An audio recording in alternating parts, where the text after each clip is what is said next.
مہنگا بیچنے کے لیے غلہ جمع رکھنا مہلک بیماری کا سبب ہے۔ امیر المومنین حضرت عمر فاروق رضی اللہ تعالی عنہ مسجد سے نکلے تو اناج پھیلا ہوا دیکھا۔ پوچھا یہ غلہ کہاں سے آ گیا ہے؟ لوگوں نے کہا بکنے کے لیے آیا ہے۔ آپ نے دعا کی یا اللہ اس میں برکت دے۔ لوگوں نے کہا یہ غلہ گراں بھاؤ پر بیچنے کے لیے پہلے سے جمع کر لیا گیا تھا۔ پوچھا کس نے جمع کیا تھا؟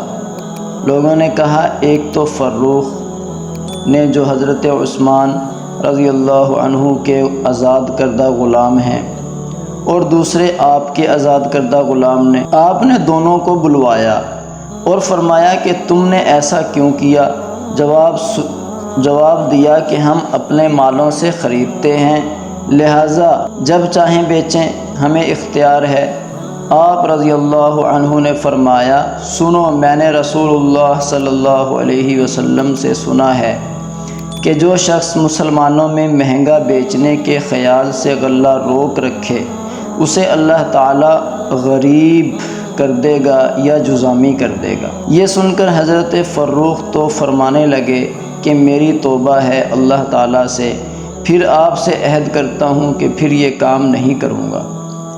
لیکن حضرت عمر فاروق رضی اللہ عنہ کے غلام نے پھر بھی کہا کہ ہم اپنے مال سے خریدتے ہیں اور نفع اٹھا کر بیچتے ہیں، اس میں کیا حرج ہے؟